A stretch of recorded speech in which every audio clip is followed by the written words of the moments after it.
Este es un podcast del Taller de la Curiosidad.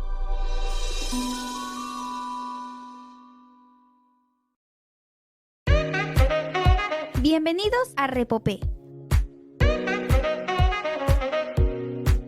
un espacio donde conoceremos sobre las perspectivas y tendencias del podcasting peruano, conversando con sus protagonistas. En el episodio de hoy estamos con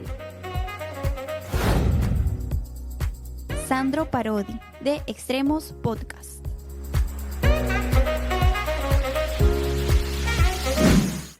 Este episodio fue grabado el 9 de marzo del 2024 en Surquillo, Lima, Perú. Hola y bienvenidos a un nuevo episodio de Repopé. Les saluda Luis Enrique Mendoza, @luenmendoza en Twitter e Instagram. Y empezamos la temporada 2024 del podcast. Agradecerles a todos los que están siguiendo este proyecto que sirve para conocer a diversos podcasters peruanos en el desarrollo de sus contenidos. La temporada anterior tuvimos el apoyo de El Taller de la Curiosidad y seguimos con ellos para esta nueva ocasión. También agradecer a Jonathan Bernal de JB Design por el arte que acompaña al episodio podcast. Para esta ocasión estamos con Sandro Parodi de Extremos Podcast y Sol Frecuencia Primera. Sandro, muchas gracias por estar aquí. Bienvenido a Repopé. Hola Luis, muchas gracias por tenerme acá en tu estudio, en tu show. Así es. Gracias, Sandro, porque tuvimos la oportunidad de conocernos de manera virtual el año pasado. Estuve en tu podcast, conversamos con el panel con el que cuentas sobre el podcasting, conversamos sobre tu proyecto y en esta ocasión queremos, más que la entrevista en sí, sea esto una charla para hablar de ambos proyectos, ¿no? De cómo, en el caso mío de Repopé, cómo es que surge, cómo es que se desarrolla y también presentarle y recordarle a la audiencia lo que es Extremos Podcast y Sol Frecuencia Primera. En la grabación de este episodio estamos a 2 días de un nuevo aniversario de Extremos que inicia en el 2008, pero el proyecto como tal surge antes en la radio, en el 76. ¿Puedes contarnos un poco de cómo iniciamos con ello? Sí, es bastante larga la historia, pero tú estás haciendo trampa, Luis Enrique, porque quedamos en que ahora yo te hacía las preguntas. Adelante. Pero antes de responderte eso, yo te voy a hacer una primera pregunta. Por supuesto. Y luego te voy a responder el tema que me preguntas, que me da mucha emoción hacerlo. Perfecto. Siempre que hablamos de Frecuencia Primera es algo que me apasiona mucho, me gusta, me llama, porque implica muchos años de luchas, de cosas, pero la pregunta es, ¿cómo así tú te involucras en las comunicaciones y cómo te decides a enseñar? Porque tienes, creo que hasta un doctorado, creo que ya sacaste. Así es, ya culminé los estudios del doctorado en Humanidades y estoy en el desarrollo de mi tesis también enfocado en el tema de podcast, pero yo llego a las comunicaciones en sí por el periodismo. Yo estudié periodismo en la Universidad Bausati Mesa, ya hace 10 años que egresé de la Escuela de Periodismo, ahora ya universidad. Y entre las oportunidades que se me abrieron en el mundo de las comunicaciones estaba el tema de contenido digital y redes sociales. Pero en mi formación académica yo siempre quise hacer radio. Entonces el camino me llevó hacia otro rumbo, pero yo seguía con esa inquietud de querer hacerlo. Hice radio por internet gracias a la Asociación Nacional de Periodistas. Ahí fue donde hice mis prácticas en la ANP, allá en el Jirón Huancavelica. Y después de ello es que conozco el mundo del podcasting gracias a referentes como El Angoy, gracias a Luis Vidal Colas, quienes empiezan a desarrollar contenidos en ese formato. Y ¿Estamos hablando de qué año? En el año 2014, sí, justo en los últimos años cuando ya estaba acabando Ayer. la universidad. Es Así ayer es, prácticamente. Y cuando empiezo a indagar al respecto, inicio un proyecto con unos amigos llamado Hablemos con Spoilers, que continúa hasta ahora. Yo ya no estoy en ese proyecto, pero ellos lo siguen y me alegra bastante cómo ha crecido y cómo lo están desarrollando, más que como podcast, ya como un show por YouTube, ¿no? Y creo que esa ha sido una evolución. Pero yo también, como mencionas, me dedico a la docencia. Yo en el 2016 empiezo mi labor como docente en instituto. En ese tiempo no contaba con la maestría, estaba estudiando la maestría. Y es ahí donde yo empiezo a tener una, digamos, inquietud de querer compartir lo poco o mucho que sé con los estudiantes. Es así que, además de las clases, empecé un proyecto que es el desarrollo de un libro. Y así sale mi primer libro, que es Voces en Red, una aproximación al fenómeno del podcast en el Perú del año 2017. Y me abrió varias puertas, y cuando ya saqué el grado de maestro, varias universidades me llamaron para poder ejercer la docencia en sus aulas. Y es así como yo llego también a la labor docente. Gracias al podcasting, el podcasting me ha abierto esas puertas, y creo que también el podcasting me permite poder emprender y desarrollar nuevas propuestas como esta, como Repopé, porque Repopé surge como un resumen de podcast de Perú, por eso era Repopé, resumen de podcast de Perú, pero ya justo el año 2020, justo antes de la pandemia, decidí cambiar el enfoque del podcast, ya no hacer resúmenes, porque cada vez aparecían más podcasts, hacer un resumen de todos los podcasts que encontraba era mucho más complicado. Entonces empecé a hacer las entrevistas, porque creo que es una forma de conversar, charlar y presentarle al público, a los productores de podcast, a los podcasters que desarrollan diversos contenidos, ¿no? Y es así como yo llego a adentrarme más al ámbito de las comunicaciones y al podcasting, que es algo que me agrada mucho hacer. Tú sabes que yo entré a la universidad, bueno, esa es toda una historia, en realidad, a estudiar comunicaciones en el 92, pero ya había estado estudiando en la Villarreal desde el 89, lo cual es, como te digo, todo un dilema, porque mis padres querían que estudie medicina humana, terminé estudiando bioquímica, muy bonitos recuerdos también de allí, y de alguna manera forzando a mis compañeros a vincularlos a la radio. Ya, o sea, un poco eso, ¿no? Pero bueno, ya pasaron varias cosas, ya para el 92 es que ingreso a la Facultad de Comunicaciones de la Universidad de San Martín, pero ya teniendo una experiencia en radio pues de décadas, de un montón de tiempo, a pesar de tener creo que 24, 25 años, o sea, ya estaba ya de mucho tiempo en la radio, los medios, y como que me habituaba mucho a los contenidos que se hacían así, porque de pasar un poco a ver temas de biología o ver temas de números, a ver un tema de letras, me sentía ya como pez en el agua, era mucho más fácil. Ahora, pero fíjate qué curioso, yo egresé en el 96, y yo he regresado en el 2018, que en paz descanse, que falleció mi madre, y allí fue donde yo retomé lo de la facultad para poder, yo ya tenía bachiller, pero para poder sacar la licenciatura, hice el tema del curso de titulación. No, el curso le llaman curso de actualización. Actualización. Que fue el último, creo, uno de los últimos que hizo la San Martín, que fue multitudinario, nunca había habido tanta gente. Utilizaron todo el set. Y además otros ambientes, también el auditorio, en fin, ¿no? A mí me tocó en el set.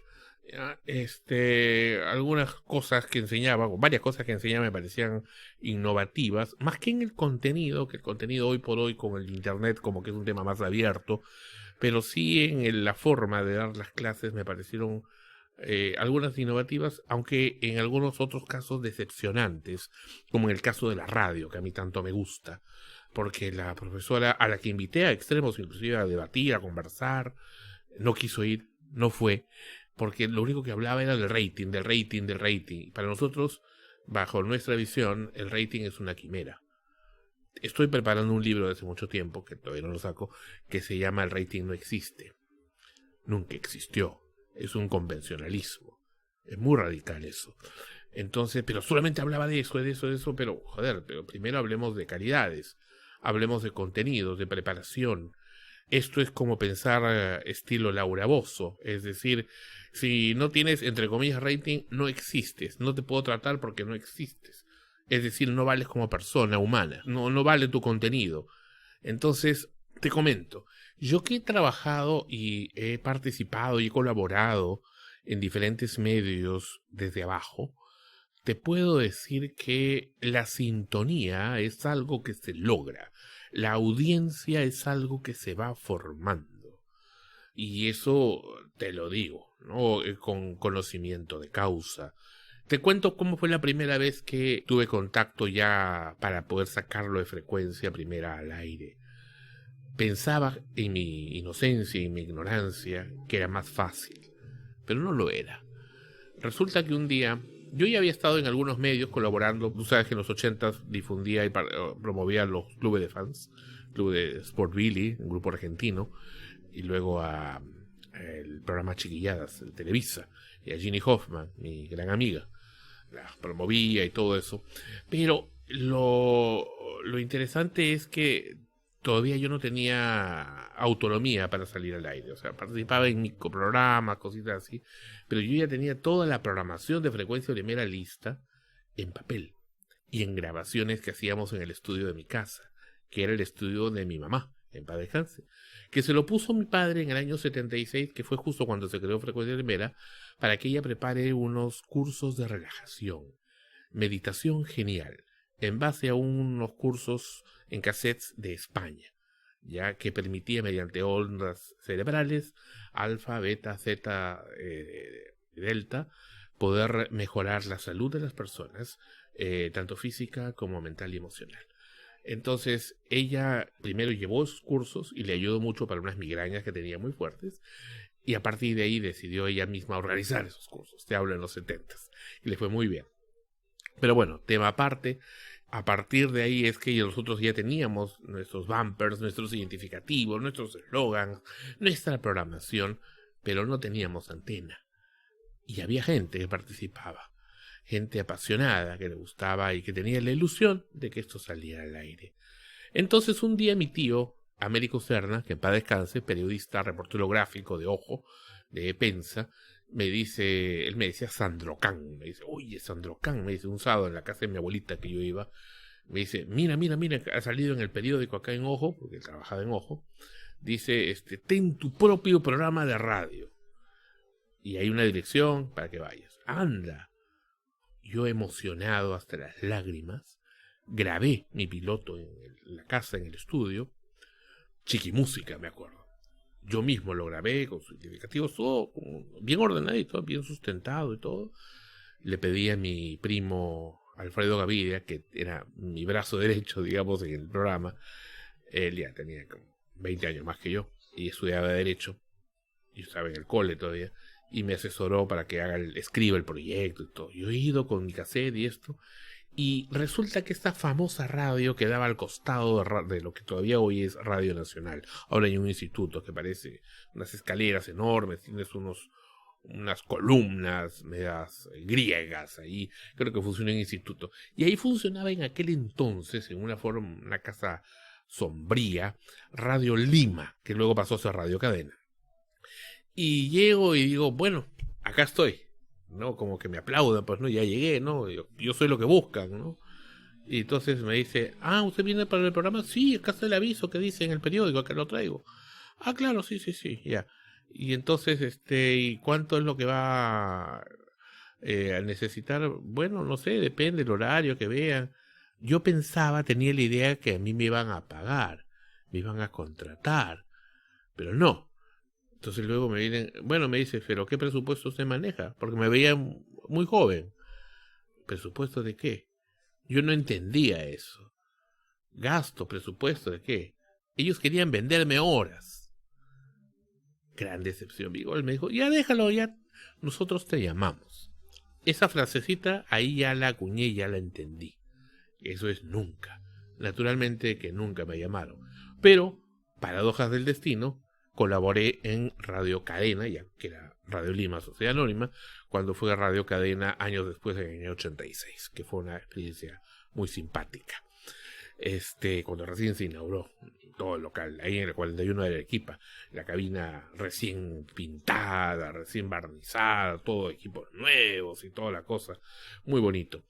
Pero bueno, anécdotas como esas, es que esas cosas yo pienso que tienen que saberse, tienen que difundirse. Yo a veces las comento en el programa y a veces como que uno se siente viejo contando esas cosas que ya pasaron hace mucho. Tú hace un momento decías, lo mencionas como algo lejano el 2014. Para mí el 2014 fue ayer, Dios, fue ayer, hace 10 años, ¿no? Entonces, para mí el ayer, capaz me hablas año 76, cuando grabamos esto, quizá los 80s. O sea, para mí esto, 2014 es poquito nomás. Entonces, nosotros teníamos mucha ilusión en sacar Frecuencia Primera al aire, y no se podía, te topabas con una pared. Éramos, principalmente yo, como aquel enamorado medio platónico que le dice a la chica para estar y te dice que no. Y le vuelves a decir y te dice que no. Y estás 3 años diciéndole. Y a veces te la toma a burla, a veces te lo toma a bien, a veces se compadece de ti, pero siempre la respuesta es no. Nosotros teníamos la idea de salir al aire en Radio El Sol, que ya no existe, que quedaba en la avenida Uruguay, cerca de cruce con Wilson, donde mucho tiempo atrás estaba Canal 9, el Canal 9 antiguo. Esta radio, donde también funcionaba Sol Filarmonía, en ese entonces Sol Armonía, mayormente vivía de lo que le daba Ovación, cuando Ovación no era radio propia, sino que tenía su programa allí, y del financiamiento de los Miro Quesada. Eso era así de sencillo. El resto de programas no tenía mucho ingreso. Entonces, Emilio García Lara, que en paz descanse, gran locutor peruano, él tenía un programa allí. Un programa así, estilo DJ 60s, o sea, más solemne. Pero íbamos nosotros a su oficina, porque él era el gerente general de la radio, a pedirle pues que nos dé el espacio de 10 a 11 de la mañana. Y habremos ido más de 20 veces, pero tantas veces vienen chicos y no se cansan. Y cada día veníamos con un argumento distinto, con diferentes grabaciones y cosas. Y la respuesta era no. Hasta que un día, por un designio de Dios, la suerte, qué sé yo, conseguimos un cliente, Inga Cara, y nos pagó en efectivo. Y fuimos y le dijimos, señor García, otra vez, a ver, cuénteme cuál es su fantasía, su cuento. A ver, chicos, acá está, 4.500 soles. Ah, ¿ya lo han traído? Bueno, pues ya, contrato. Por un mes. ¿Tú sabes cuánta plata nos cayó de esos 4.500? Cero. ¿No? Entonces, hay mucha gente, te digo, porque recientemente en algunos medios sociales atacan a Sol Frecuencia Primera. Y dicen, este Sandro Parodi es un conchudo, perdonando la expresión, es un explotador, un negrero, un maldito, así dicen, y que debe cerrar Frecuencia Primera. ¿Pero por qué? Porque no le paga a sus trabajadores. Un momentito, en Sol Frecuencia Primera pagamos, pero los pagamos como freelancers. No podemos tener empleados a sueldo. No nos es posible, porque no tenemos un financiamiento. La productora es una cosa, la productora y la agencia sí, de alguna manera, tienen freelancers. La radio es una necesidad cívica, ¿no? Entonces, de apoyo a la sociedad, y quien quiera se involucra bien, si no, tu ruta, pero no. Y ese es un tema interesante, porque fíjate, y tú como comunicador y académico de este tema, te compete manejar y saber e instruir también de que haya chicos que estudien comunicaciones o hayan egresado, peor todavía, o aún peor, de alguna manera participen en medios que tengan ese pensamiento resentido, ese pensamiento de ira, de atacar, de hostigar. Se forman hordas o grupos o portátiles para atacar y destruir a personas o individuos u organizaciones. En ese caso usan ese pretexto. Hoy es ese pretexto, ayer pudo haber sido otro y otro y otro. En los medios sociales utilizan mucho esa estrategia, la estrategia del apanado, ¿no? Del montón o del bullying. Puede parecer gracioso, pero no lo es. No lo es. Y eso es más grave cuando se da en el caso de comunicadores sociales. Ahora, esa anécdota más fresca es una de las muchas que hemos pasado en Sol Frecuencia Primera a lo largo de la historia. Me preguntaste hace un rato cómo nace Sol Frecuencia Primera. Nace por dos cosas, por la necesidad de justicia y por el amor. Suena estúpido quizá para quienes dicen, oye, pero me pagan, ¿y cuánto te pagan? ¿Y cuánto te pagan? Con ese estribillo. Pero quizá, no sé, quizá somos de otro tiempo, de un tiempo que puede venir en el futuro. Siempre pienso eso, ¿no? De alguna manera, cuando se creó Frecuencia Primera, se creó proyectándose que se iba a escuchar en todo el planeta. Hoy se escucha en todo el planeta y nos decían locos. Ay, ¿cómo va a ser eso? Te hablo de los 80, 70. Es imposible. que tendrías vía satélite, qué cosa. No, pues imagínate.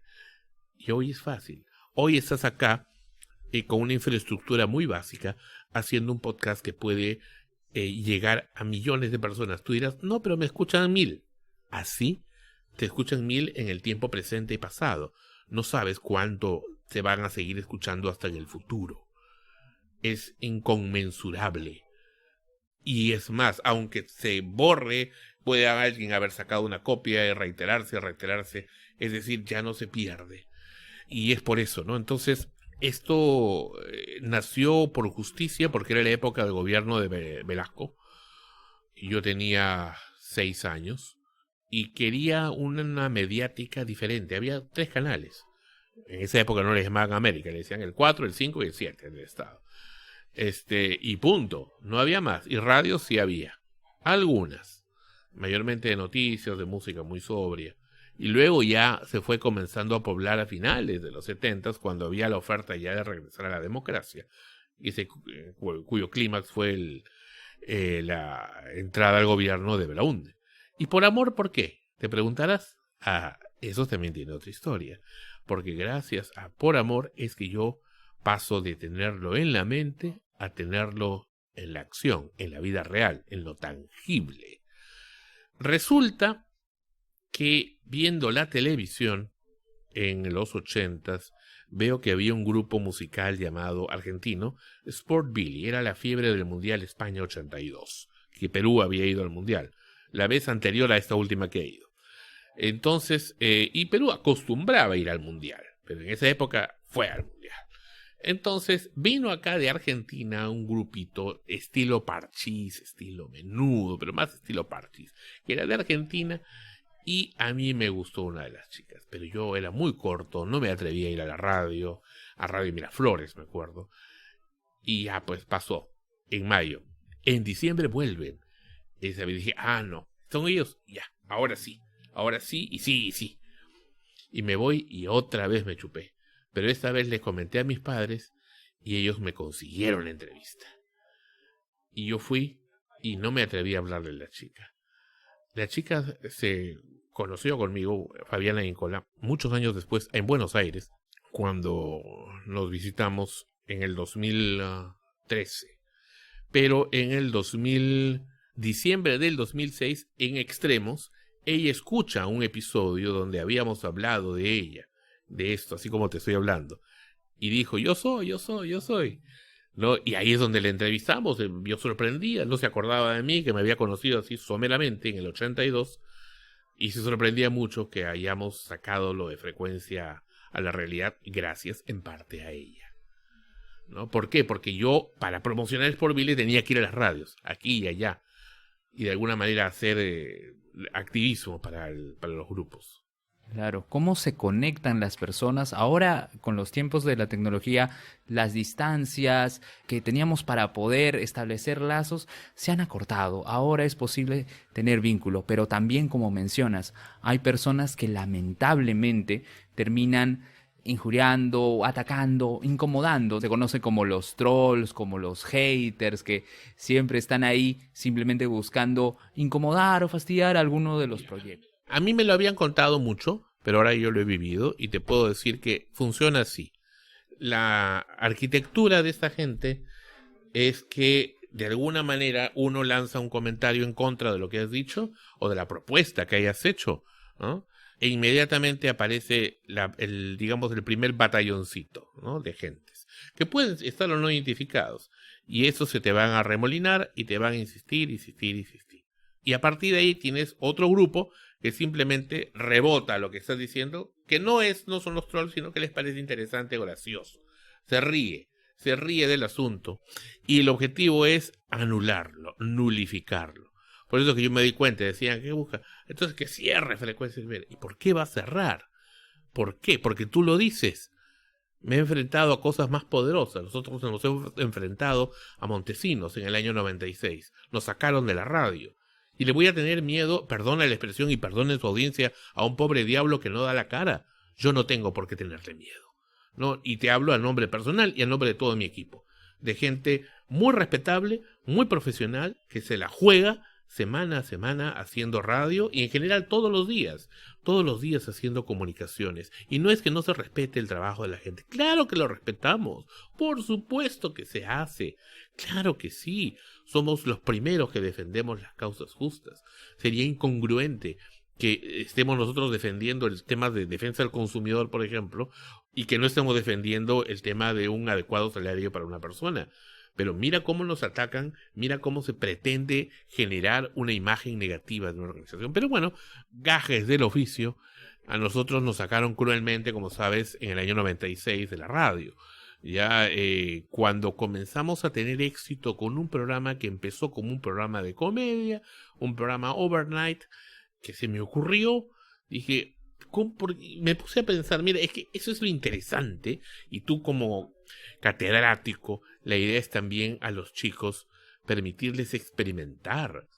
No es decir, no, que el rating, joder, y haces lo mismo, y lo mismo, y lo mismo, y lo mismo, y estás en un círculo vicioso.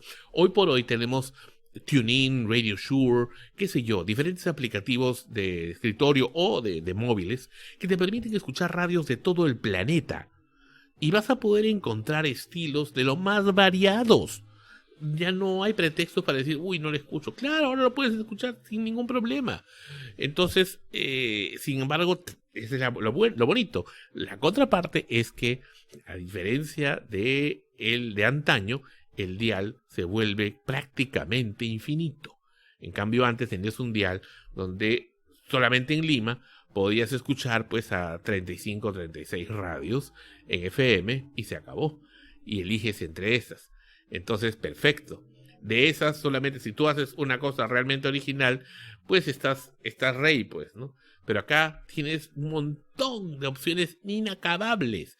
Entonces, ahí funciona mucho la estrategia de posicionamiento, de promoción y de generar nichos de audiencia, como la que tiene, por ejemplo, tu podcast.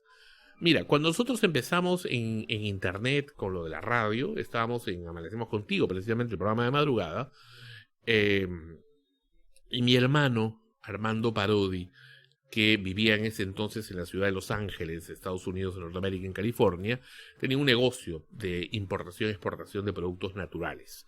Entonces armamos la empresa UGPESA, Uña de Gato del Perú, para exportarle a él uña de gato y que él lo envasara allá y lo vendiera para toda la costa SOS de Estados Unidos. Bacán.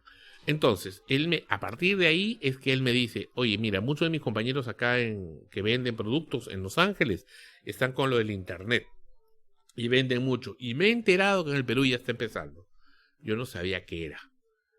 Me dijo, averíguate, y me pasó el dato, la Red Científica Peruana. Y ahí empezó todo este viaje. Inmediatamente yo dije, hay que hacerle la página Frecuencia. Y lo hicimos, pusimos a todos los chicos de aquel entonces de ahí, sacamos OpenNet, la primera secuencia de internet en la radio de Iberoamérica, 1996, abril. Dios, ahí están las grabaciones donde se le decía al público OpenNet, mensajes de la red de redes, internet. Deja tu mensaje o deja tu pedido y te lo buscamos en internet. Y entonces la gente luego traía sus disquetes, porque ya no había los disquetes, y lo que habíamos conseguido se lo grabamos en el disquete. Imagínate, hacíamos eso con el incipiente internet dial-up, es decir, por teléfono. No había esto que tenemos ahora, banda ancha. O sea, tenías el módem que hacía la llamada telefónica y te cobraban la llamada y te cobraban, además te cobraba el servicio, en este caso la Red Científica, el servicio de acceso a internet, las dos cosas, ¿no?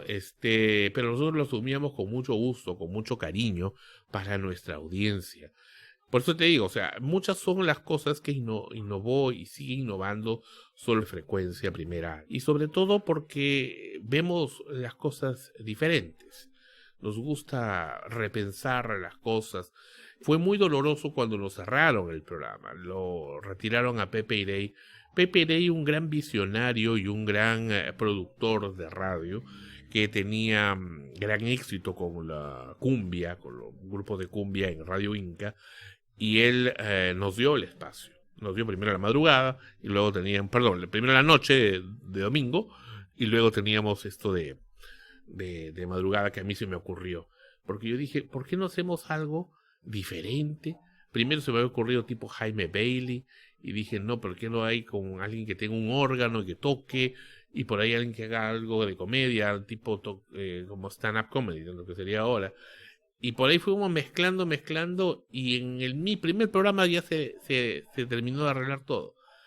Y quedó muy bien, que fue lo que es Amanecemos Contigo. Pero poco a poco Amanecemos Contigo fue mutando a lo largo del tiempo y dejó de ser solamente un programa de comedia para ser un programa, además, de líderes. Y los líderes no solamente te hacen reír, sino que también te hacen pensar. Y eso hay gente que no le gustó. Y por eso el programa dejó de salir. Ciertamente fue esa la razón. Nosotros nos salvamos de morir. Sendero Luminoso hacía atentados contra las emisoras. Hubo una ocasión en que habían tomado, fue en la primera temporada de Amanecemos Contigo, fotografías a todos los chicos, unas fotografías publicitarias para salir en medios, porque éramos como estrellas, como artistas, y ese día habíamos traído las fotos ya reveladas. Ahí en esa época se revelaban las fotos, no era como el celular, y todo el mundo, ¡ay, mira, quiero una copia! ¡Qué bonito, qué bacán! Todo. Y el programa acababa, era de medianoche a 6 de la mañana, de corrido, sin comerciales, todo en vivo, canciones en vivo, todo en vivo. A las 6 terminaba, y estábamos en la puerta, jaja, y había una caseta policial ahí, un policía también ahí. Bueno, entonces nos demoramos todavía en la puerta, seguían mirando las fotos, y de ahí ya habremos salido 6:20 de la mañana. Nos hemos ido, y a los instantes, según nos dicen, alguien tocó la puerta de la radio, y el policía abrió la ventanita nada más chiquita, y suave le dispararon. Era Sendero. O sea, nos libramos. Nos habían estado mirando. Sabían que estábamos ahí. De alguna manera no nos pasó nada.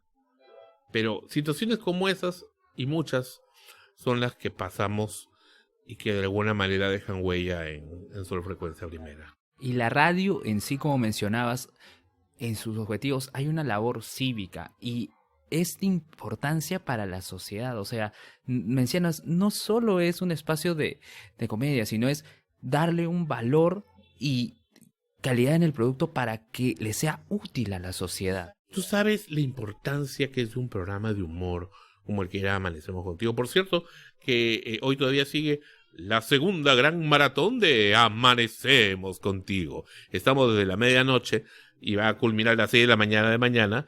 Son 30 horas ininterrumpidas de puro Amanecemos Contigo, lo mejor de lo mejor. Ya, sin cortes comerciales en Sol Frecuencia Primera. Pero bueno. Como en el origen, sin cortes, sin nada. Oh, igual, sí. Y mantiene. todo es en vivo. Y es un tema de originalidad también. Sí, y te cansabas, era como un programa de televisión. Claro. Todo tenía que estar en movimiento, porque no creas que era hablar por hablar, no. Teníamos secuencias, era como una radio dentro de otra. Por eso que Pepe siempre me decía, oye, bájale un poco la espuma, porque me están quejando del Ministerio de Transportes que dicen que nosotros hemos cambiado el nombre de la radio, que es una radio pirata. Pero no, éramos Sol Frecuencia Primera desde la señal de Radio Inca. No éramos una radio pirata, pero estábamos transmitiendo con los equipos de Radio Inca. Pero es que nosotros siempre teníamos identidad autónoma. Eso es lo que te puedo contar. Bien, Sandro, ¿cómo dan el paso al podcasting con Extremos ya al año 2008? La noticias es algo que, una de las líneas características de Frecuencia Primera, si bien empezamos con noticias en el 90, en la Crónica, y en el 91 algo se siguió también, 90 y 91, luego ya estábamos con programas musicales o de misceláneas o magacinescos, pero el tema de las noticias todavía estaba pendiente porque somos periodistas en esencia y de vocación.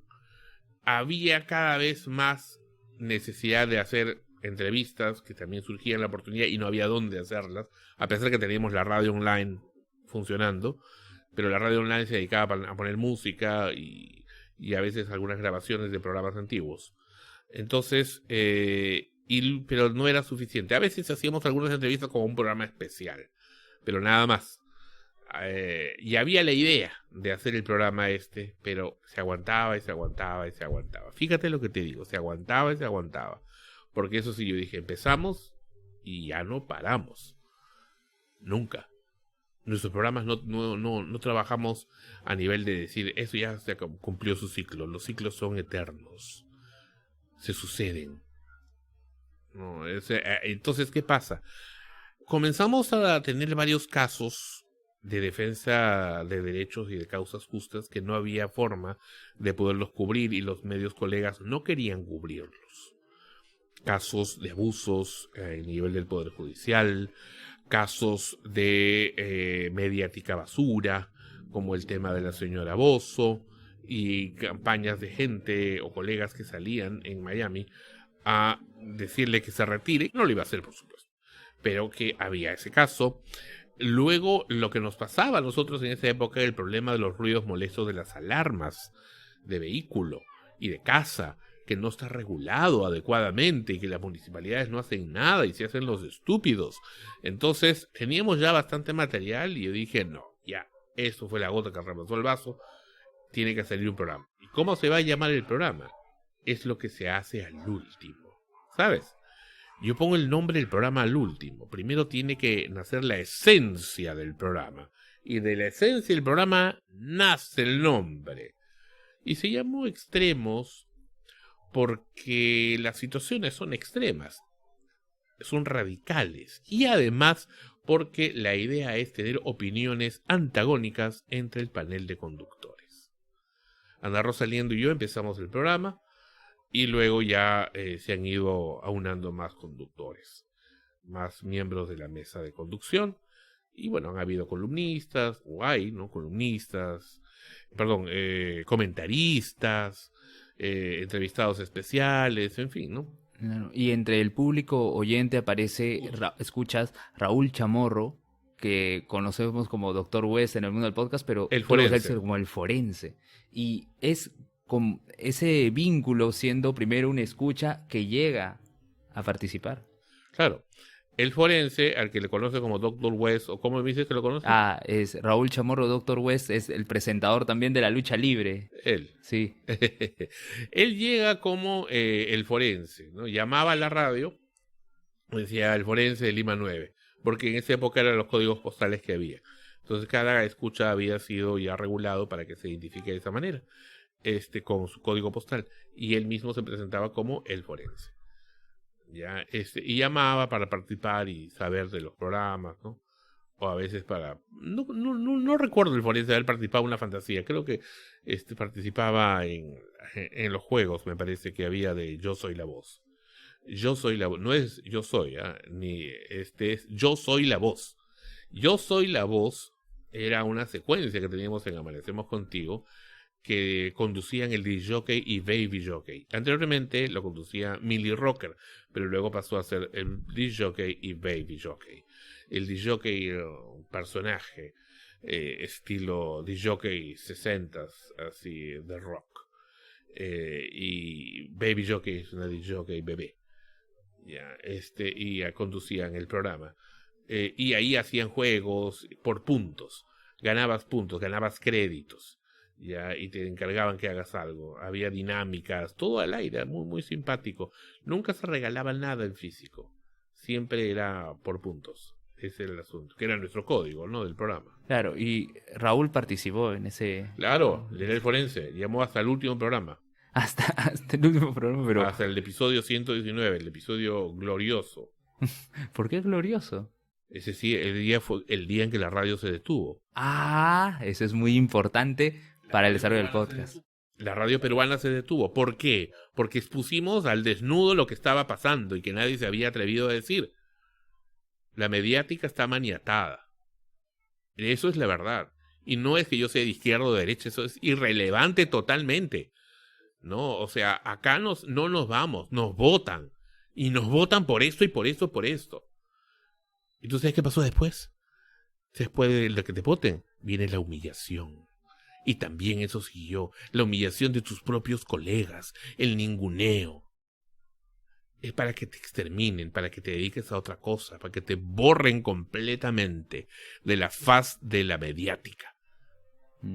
Pero nada va a superar la originalidad y sobre todo, como dices, es fundamental la dirección, ¿no? Mencionabas que TTT y Galeani también tomaban algunas ideas de tus proyectos. Mira, a mí me gusta que lo hagan, me gusta, ¿no? Y a Sergio Galeani, una gran persona, ¿no? Ha actuado con Ana Rosa en El Sundaycito, además lo hemos tenido en el programa, creo que una vez. Y en general me gusta que la gente se copie, me parece muy bien, significa que estamos haciendo las cosas correctas. Qué bueno. Y fíjate cómo han pasado, ¿cuántos años? Han pasado 28 años, ¿sí? 28 años, 27 años y medio, y la gente todavía se acuerda de Amanecemos Contigo. ¿Por qué? Porque algo caló en el público. Algo hizo que realmente se acuerden los personajes, las características, en las ondas mentales que se mandaban entre las grabaciones. Esas cosas, los experimentos que hacíamos durante las transmisiones. Esas cosas. Eso era lo interesante. Y tú sabes que también hacíamos convocatorias para obtener nuevos escuchas. Nuevos conductores. Y muchos escuchas cerraban el círculo y se volvían conductores. Claro, es el camino a, ¿no? Impulsar, motivar, llamar a la curiosidad, en todo caso, de los escuchas a seguir ese camino. ¿Qué recomendaciones tú crees que podrías compartir con los chicos? Porque dentro de todas tus intervenciones yo lo que noto siempre es la perseverancia. Y en el desarrollo de podcasting hay algunos que inician un proyecto, se quedan 2, 3 episodios, como decía, se quedan simplemente con que en el pasado y en el presente tienen cierta cantidad de escuchas, no saben que en el futuro pueden tener mucho más y se quedan ahí, se quedan estancados. No perseveran, no siguen en algunos casos, lo que se conoce como el pod fade. Nosotros hemos visto muchas radios nacer y morir. Claro, hace poco hicieron un episodio por la muerte de Radio Oasis, Sí. donde hablaste de Radio Estéreo 100 y Radio Estéreo Lima 100 y explicaste sus diferencias. Oh, sí, claro. Sí, claro, ustedes han seguido durante todo este tiempo y, como dices, han visto morir proyectos. Sí. Sí. ¿Qué sugerencias, qué recomendaciones darles a nuestros escuchas para poder seguir? Mira, tienes dos opciones. O lo haces como un hobby, como un juego, como una diversión, un entretenimiento, cosa que ahora el internet te lo permite. Bien por ello. Joder, no, que te reúnas con tus amigos, amistades, y se pongan a conversar o a hacer alguna tontera. Bueno, pues vale, ¿no? Si te apetece, te divierte, listo, hazlo. Pero si ya quieres hacer mediática en serio, profesional, entonces tiene que ser constante. Tiene que ser absolutamente constante. Tiene que ser muy seria y consecuente con la audiencia. Y un comunicador, y un periodista en especial, si tiene ese título, y tiene ese nombramiento, y tiene esa función, se debe a la audiencia. Y se debe a la audiencia dentro y fuera del aire. En todo momento. Tiene que ayudar al público, tiene que estar allí para hacer que las cosas se cumplan. Para poder de alguna manera evitar las injusticias que existen en esa sociedad, que muchas veces no son tomadas en cuenta, no son cubiertas adecuadamente. Muchos medios de comunicación guardan noticias para lanzarlas cuando estratégicamente les conviene. Otros las inventan, las crean, y no te hablo solamente de lo político, te hablo en diferentes ámbitos. Y en el campo de la mediática digital existen muchos, entre comillas, influencers, que más es lo que le destruyen la información a la gente que la que le generan algo positivo. Cuando hablo de destruir información, estoy hablando de desinformarlos. Desinformar a una persona, desedificar a un ser humano, poniéndole emociones negativas. Mira, el caso. Mi amiga Ginny Hoffman, que te comento, ella participó en Chiquilladas, un programa muy exitoso de Televisa, en los 80, un programa de niños. Luego estaba en novelas, en fin. Y entonces, actualmente ella tiene un problema judicial muy serio con su ex esposo, que está preso. Y los jueces acaban de decretar que ese señor va a tener que quedarse preso ya digamos con resolución final. Es más, le han ampliado. Frente a esa situación, hay una gran cantidad de podcasts, videopodcasts, que aparecen atacándole. Y el público también ahí, la portátil, dale y dale y dale. Pero cuando preguntas el por qué, que no sé qué, no te saben dar razón a ciencia cierta, ¿no? Entonces, o se ríen, etcétera. Entonces, o repiten estribillos. Y fíjate, un tema que hemos tocado hace poco en el programa y tiene que ver con ese asunto, es lo que le llaman el Internet muerto. ¿Has escuchado hablar? Es horrible, es monstruoso. El Internet muerto es una teoría que parece que está tomando vigencia desventuradamente. Es cuando la mayor parte de interlocutores que tienes en esta especie de mediática dinámica e interactiva que es la red, el Internet, no son seres humanos, sino máquinas que se hacen pasar como seres humanos, que son dirigidas por un ser humano. Es decir, yo agarro y quiero crear una legión de 2000 personas o 2000, digamos, personalidades que se presenten en la red y te ataquen. Y cada uno da diferentes comentarios, diferentes, ya, sobre ti, ya, y están programados para hacerlo. Y dañan la imagen, la buena reputación de uno simplemente por incomodar, molestar, fastidiar. O también te la levantan. También puede ser lo inverso. Te inflan números. Tanto que hablamos del rating, te lo inflan. Se dan en Facebook, Instagram, etcétera. Entonces, eso se está dando y mucho, y no es un tema de conspiración necesariamente. Acá está la prueba. Hoy por hoy tienes el tema de los sistemas de IA que te llaman por teléfono para cobrarte y que los aplica Telefónica acá en el Perú. Acá, ya mismo. Te llama un sistema de IA, una voz artificial. Eso como un pequeñísimo ejemplo. Hoy por hoy hoy por hoy tienes más de un website, tienes muchos websites privados y públicos que utilizan el famoso bot que te ponen ahí, a consulta de la funalita de tal, todas las cosas. Pero su nivel de inteligencia artificial es muy rudimentario, es muy básico, no puedes todavía sostener un diálogo adecuado, pero lo ponen ahí. Entonces, ¿qué quiere decir? Que ya no hay la calidez de una persona real con la que estés tratando. Entonces, por ahí va la cosa. Por eso es que se dice el Internet muerto.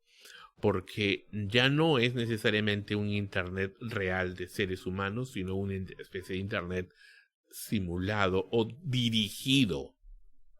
Claro, al final también ocurre este tema de las voces sintéticas que tratan de emular a la voz de un personaje conocido, de alguien que ya, bueno, quizás ya no está en este plano y hacen que cante un tema que no es de su generación. Oh, claro. Claro. Bueno, ese es simpático como un recurso.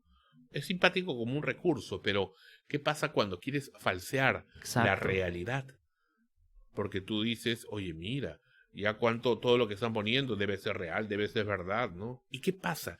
Que en muchos casos, lamentablemente, esta estrategia digital, que lo hablé con Marcos Pueyrredón, por ejemplo, presidente del e-commerce day, le dice, él sugiere algo muy válido: súbete en los hombros del más fuerte.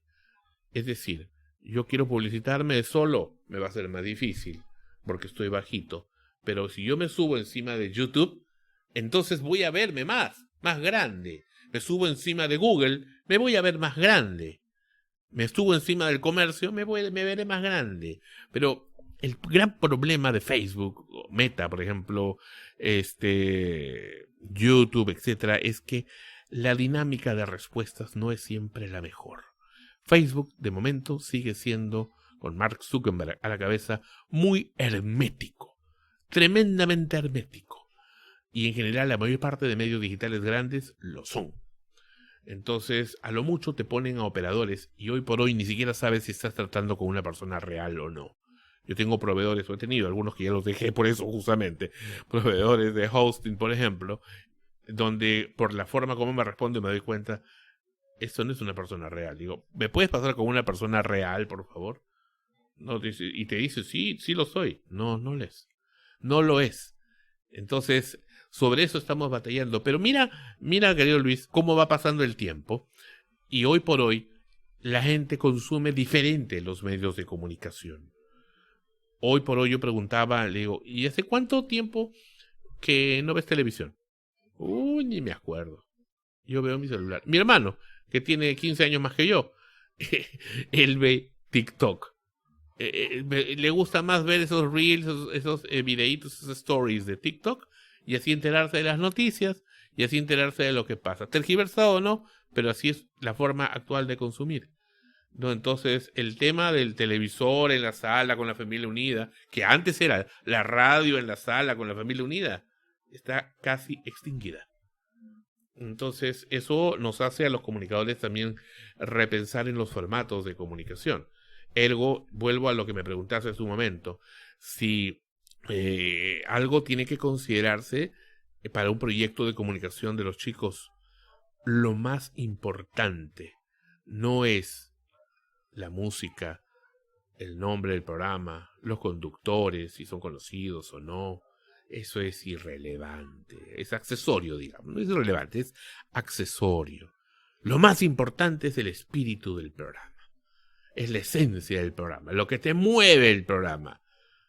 Eso, si no existe eso, no hay nada.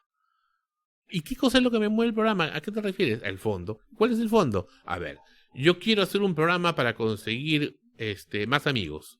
Yo quiero hacer un programa para conseguir una chica. Yo quiero hacer un programa para conseguir empleo, para mí. Ahora, el programa puede ser un programa periodístico, de deportes, X cosa. Pero al final mi objetivo personal y real y de fondo es ese. Mi objetivo de forma puede ser, por ejemplo, apoyo a la sociedad, etcétera, etcétera, etcétera. Crecimiento del conocimiento, búsqueda de cosas nuevas, qué sé yo. Pero el tema de fondo es algo que tiene que estar, que es lo que te va a motivar, que te va a encender para hacerlo, que te va a apasionar. Puede ser también hacer el programa, me siento realizado como persona. Ya, listo, es mi realización personal. Ya, eso. Si no hay eso claro, no hay nada. No hay nada, estás edificando en un castillo de naipes. Y al final terminas sin un sustento y un rumbo. Primero, no sabes qué es lo que quieres hacer y no obtienes un resultado claro porque, como dices, es el castillo de naipes que va cayéndose tratando de ser armado como sea. Entonces, es importante poder establecer, ¿no?, un proyecto con perseverancia, con paciencia, con un norte, con un camino a seguir. Y obviamente dando un contenido que sea de valor para el público, la calidad y no tanto pensar, como bien decías, en el rating, en los números, porque al final, en el caso tuyo, Sandro, es la trascendencia, ¿no? Es continuar con este camino, continuar con este proyecto ininterrumpidamente, y lo estás demostrando con Extremos, lo estás demostrando con Sol Frecuencia Primera, y como tú dices, quizás para mí 10 años ha sido mucho, pero en el caso tuyo es todo un camino que sigues recorriendo y que vas a seguir recorriendo durante mucho tiempo. Claro, porque mira, por ejemplo, ¿qué me motiva a mantener la radio prendida? Aún en los tiempos más álgidos. ¿Qué me motiva a renovar su programación? ¿Qué me motiva a convocar chicos, chicas? A pesar de las barrabasadas que nos hacen esa gente en los medios sociales. ¿Qué me motiva a vencer las adversidades? Ahí está la respuesta, pues. Esa esencia de fondo que te empuja a defender inclusive tu medio. Hoy los chicos de Frecuencia defienden su camiseta. Por eso que hacemos reuniones de confraternidad en el aniversario de Frecuencia. Es ese lazo, ese vínculo que hay entre todos ustedes, el que también permite que el proyecto siga, ¿no? Que haya un compromiso, y como tú dices, por más que haya comentarios, por más que haya situaciones, ustedes saben que están haciendo su trabajo y que lo están haciendo conforme al objetivo que tienen. Y yo lo reconozco y lo valoro bastante, porque creo que es una manera de mantener en vigencia una forma de ser contenido que viene, como tú dices, desde los 70, porque más allá de que Extremo sea del 2008, es todo un camino que has recorrido a lo largo de tu vida, y es algo que se tiene que valorar y que se tiene que conocer sobre todo. Sandro, yo te agradezco por tu tiempo, por estar aquí con nosotros en Repopé, en el podcast, y no sé si tengas un mensaje final para el público escucha y que puedas también invitarlos a que sigan Sol Frecuencia Primera y a Extremos. No, con mucho gusto, como siempre. Frecuencia Primera la encuentras en frecuenciaprimera.org y Extremos en Google Noticias.com. Agradecer también a todos los escuchas que llegaron hasta esta parte del episodio podcast. Agradecer a Daniel Tucto, el Taller de la Curiosidad, por la producción, y a JB Dizan, Jonathan Bernal, por el arte que acompaña a este episodio podcast en todas las redes sociales. Este ha sido el episodio con Sandro Parodi. Yo soy Luis Enrique Mendoza y conmigo será hasta una próxima oportunidad. Nos vemos. Gracias, Sandro. Este es un podcast del Taller de la Curiosidad.